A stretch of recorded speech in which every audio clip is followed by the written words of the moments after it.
a Rasta man. I love my brothers and my sisters, and I cannot give up at all, man. Brother Brown, Brother Coos, Brother Tom, Brother Stanley, man. I used to hear them beat the drum. I heard that, rumor has it, I caught my first fish when I was 2 in the Great Lakes. And I kind of look at it like you either have the fishing disease or you don't. If you look at a piece of water and you wonder if something lives in it, everywhere I go, if I see a stream or a lake or an ocean, I'd like to go catch something in that water. And that's, some people have the disease bad. Some people catch it later in life.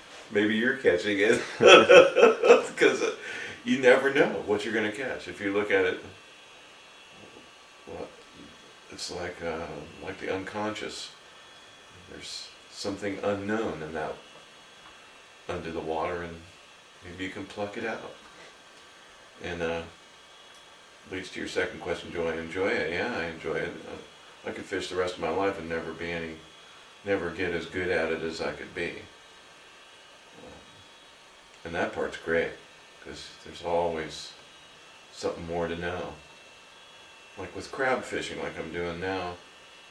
20 years I've been crabbing, and I still am changing my crab pots a little, try to keep the crabs from getting out, try to get the electrolysis just right. There's all kinds of, like one trap will catch 10 crabs every time you check it, and the one right next to it will only get 5, and why? There must be a real art to it. There's, yeah, and the old guys who have learned all the tricks and stuff, they don't share those tricks. They don't volunteer them. It's like you say, what are the secrets to ocean and beach fishing? Well, I'll tell you there's secrets there. I'm not sure I'm telling you what they are. What takes years to learn takes minutes to copy. And a lot of people, a lot of fishermen do not like to share the spots or the technique or the, but something like a crab, you don't think of a crab as being a smart, it's a crustacean, but it's a wily crustacean. Not all gearfish is the same. It's amazing. And you could, the way crabs move and how the current affects everything, and there's all kinds of variables. Makes it fun. So let's see. Do I have any fish stories to tell? Well, yeah, tons and tons and tons of fish stories. What kind of fish do you want to hear about? Just whatever. I got anywhere from whale stories to shark stories. I saw 7 great white sharks last year. Wow. In 1 year alone. 7. That was a record. Mostly small ones, teenagers, 10 feet and under. Do they ever bump up against your boat or something? Yeah, let's see. I had one bite in my boat once, trying to get a fish. He was chasing the fish, and I netted it and pulled it into the boat, and he couldn't bite the fish, so he just bit the boat instead. Was your boat in trouble? No, just scratched the paint. I left the kind of crescent moon in the paint thing for a year, so just to remind myself that no, I've never had any of the big ones hassle me. I just hope I don't ever see one when I'm surfing. In the boat, it's okay. I have them eat, the one that ate one of my big halibut last year. Just I got the head back.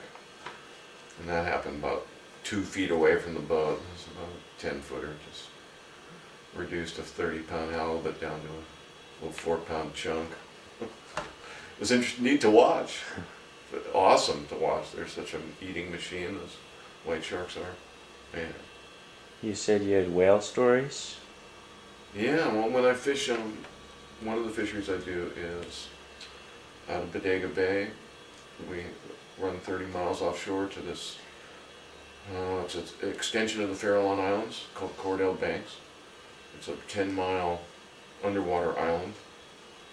It's out on the edge of the continental shelf, and that's probably my favorite place to go fishing on the planet.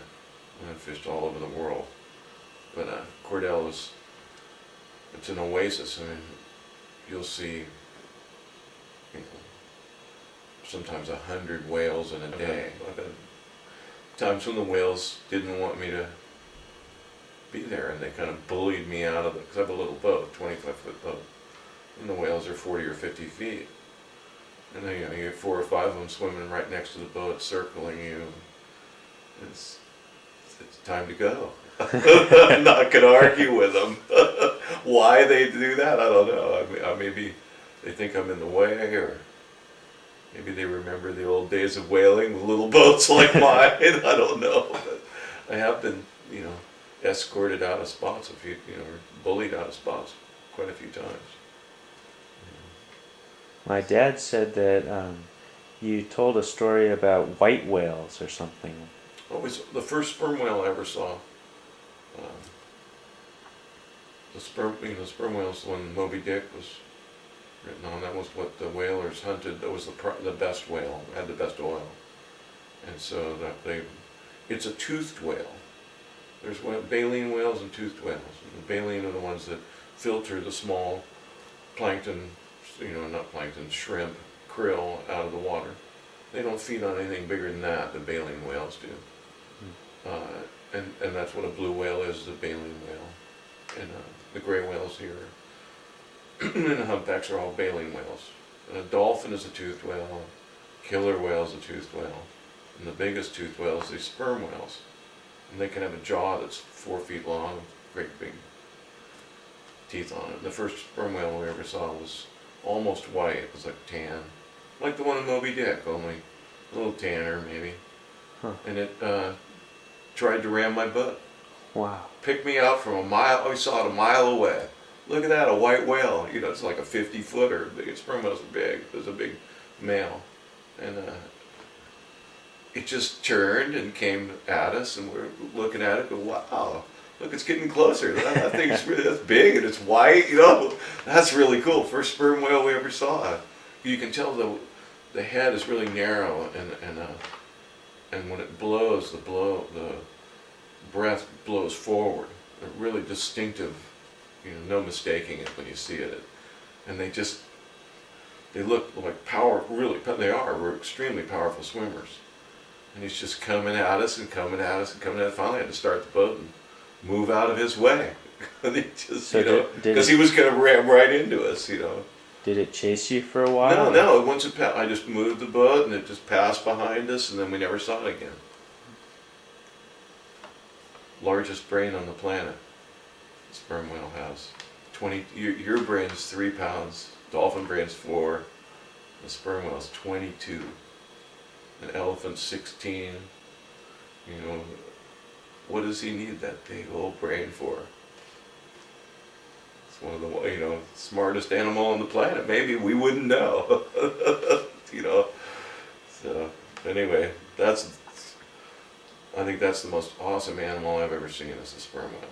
I've seen 3. Every single one's tried to hit my boat. Had one try to bite us in half one day. I pissed it off. Big mistake. If I ever see another sperm whale when I'm out there, I'm running. I am going another direction. I don't want to ever be, unless I have a bigger boat. But, you know, that's the only advantage I got is I got speed. I can get up and go 25 miles an hour in a hurry. So, when in doubt, run. That's what I do. You don't ask this, but so many people ask me, you know, aren't you scared to go out in the ocean? Yes, I am.